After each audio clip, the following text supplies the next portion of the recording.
Mes chers compatriotes, l'heure est grave, l'heure de la vérité a sonné. Le problème du Congo, c'est Félix Tshisekedi Tshilombo Zoba, 0%, l'homme à la moindre escarmouche.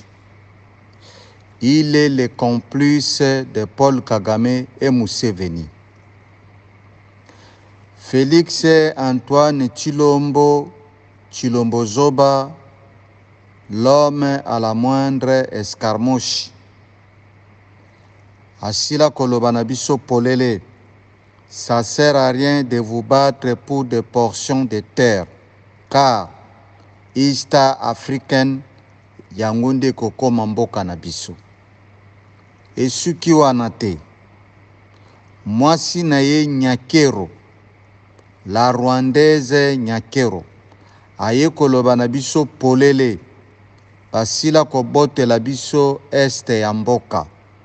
Bankoko ya bankoko, bana ya bana, bakoyaka, pona babundela, pona babotola este ya mboka, oyo ezali na maboko ya bagresseur, ya mpiri ima, banilotiki, babanyarwanda, batuti, oyo basi bazwi l'Arche d'Alliance ya Congo. L'Arche d'Alliance ya Congo ezali mabele. Pona nini Minembwe est devenu un état dans un état, na bénédiction ya nani? Pona nini Bunagana ezali occupé na maboko ya Museveni ya Uganda na Paul Kagame ya Rwanda? Mes chers compatriotes, bofongola miso, botika kolala pongi molai. Batata ba mama, Ituri ba créer ADF kuna, pe côté ya Beni ba créer ba yekotia ADF. ADF akoti na Congo na mabele na biso awuteli wapi? Na mapata bakiti na Beni, na Ituri, na Nord Kivu, naza kotuna bino. Bakotelaka na Rwanda, Uganda, basali babomi baimboka, babomi bautotoni congolaise, ale baye na population na bango bauta na Corne d'Afrique, nde baza kotia bango na bazone ezali tampon. ADF ezali armée UPDF oyo ya Uganda, nde bango wana ba ADF. Bakangi Ituri, bakangi Kasindi, bazali pe na kati ya Nord Kivu. Na Sud Kivu, Paul Kagame oyo bayaki na kombo ya AFDEL, bango wana lelo baye na kombo ya EAC, nde baye ko créer M23. M23 patron na yango, coordonnateur nango ezali Tshilombo Zoba, l'homme à la moindre escarmouche.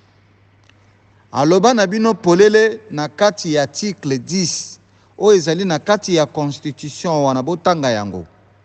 Aloba na bino na Londres botika babanyamulenge bazali ba congolais.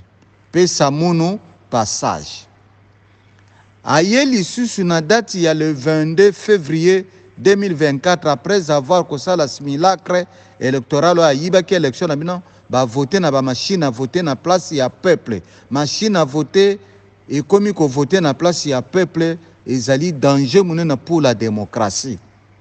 Aye koloba na date ya le 22 février 2024, botika ba tuti congolais ba bunda ba kufa pona drapeau ya Congo bazali ba congolais. Ba tuti congolais ya zolo ba etini oyo ba fabriquer biso na kati na Manyema na Bukavu.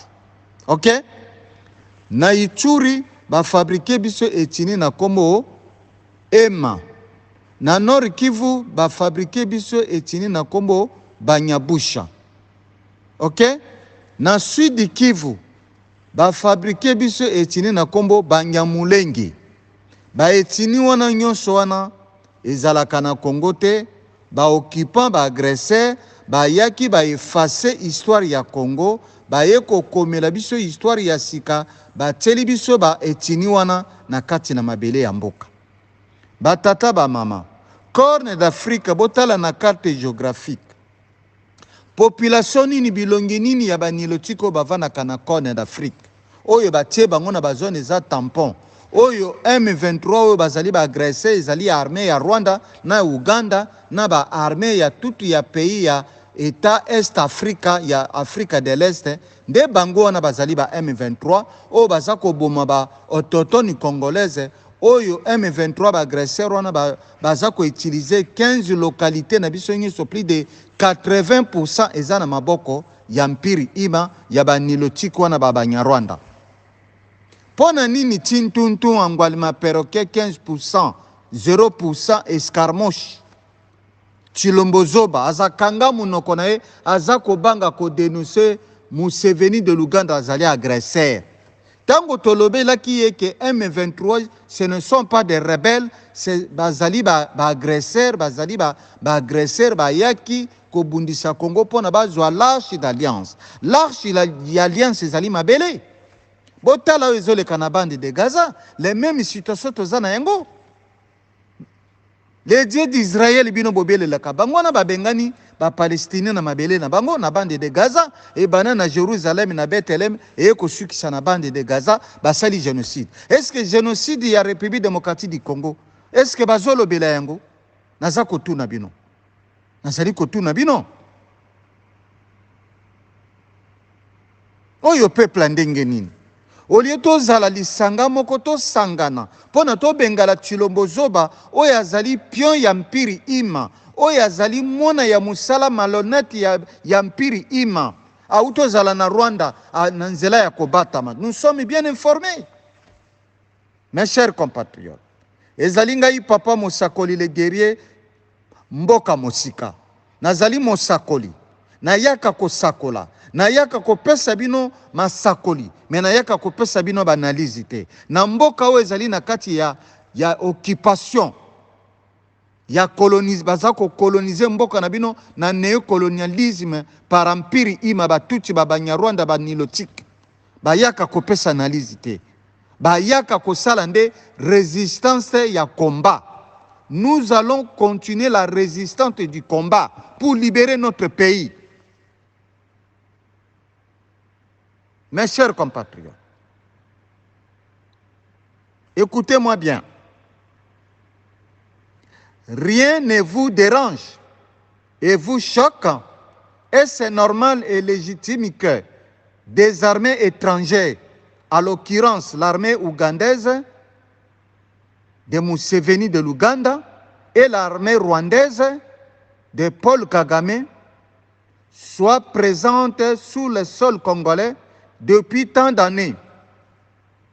C'est choquant, inadmissible et inacceptable.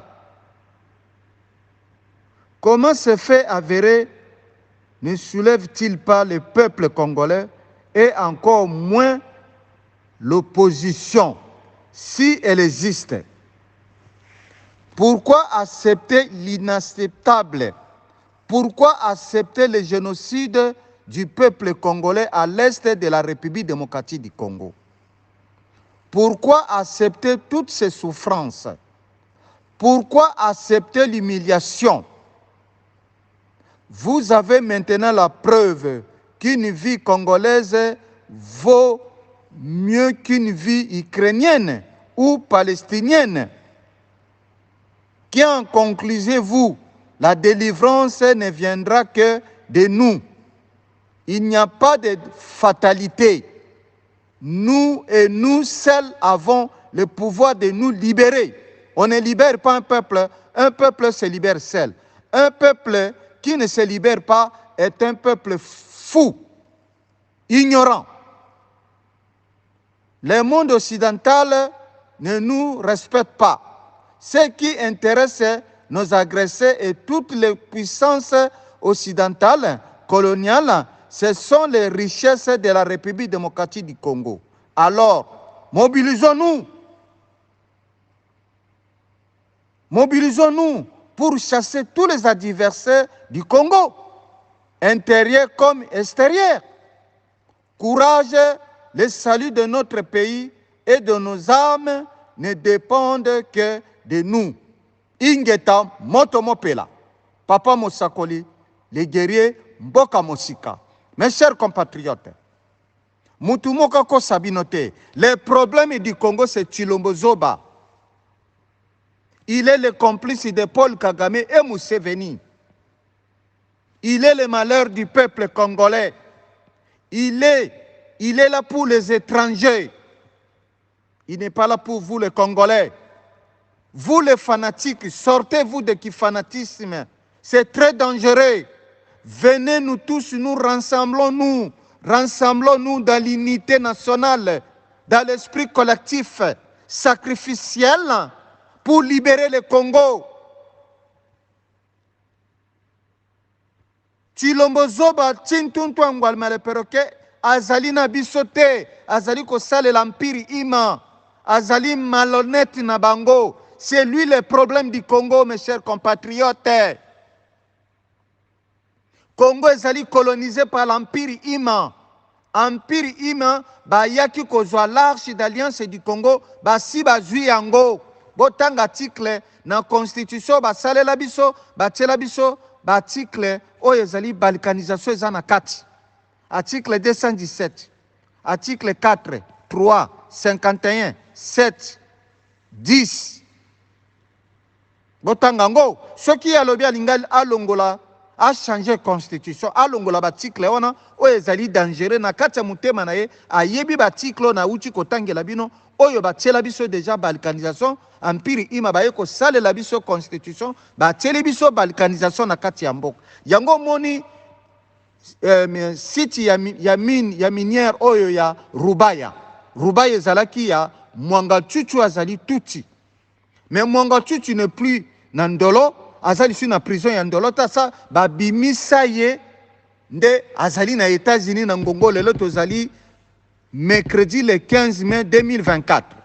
Boke no kotuna cours militaire oyo basalela kibino justice na ba YouTube.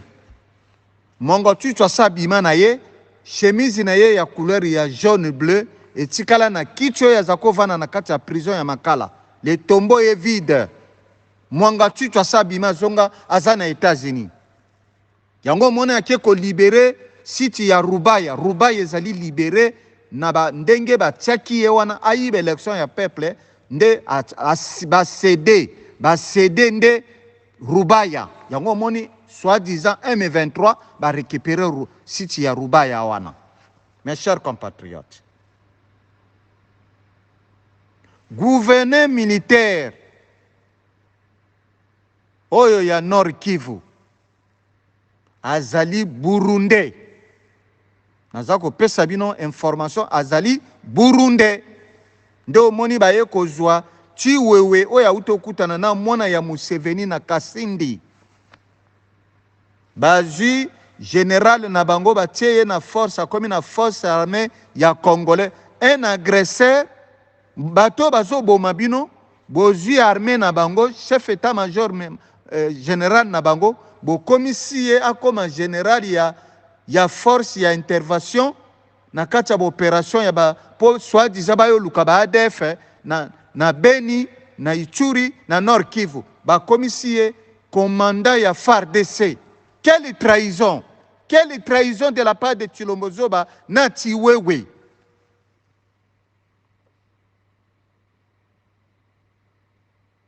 Nazali kobenga bino na esprit collectif totalement, esprit sacrificiel.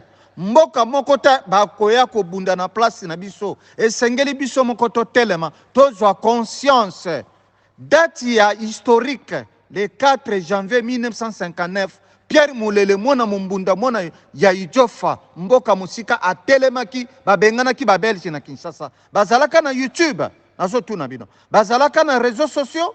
Mais oyo peuple ya ndenge nini ya bolole ba uta wapi? Bo détaché na ba politiciens bazana binote Ba politiciens ya Congo baza kolia na basana ba occupant. Ba occupant bale batikeli bango mikuwa na basani nde babandi kolia ba mikuwa wana. Bazali na bino te, bazolalisa bino pongi. Bino moko peuple bozwa conscience. Vous me libérez par vous-même. Libérez-vous par vous-même. Personne ne viendra vous libérer. Papa Mosakoli Mboka Musika, moto mopela. La rue c'est pour le peuple. On ne libère pas un peuple se libère seul. Prise de conscience.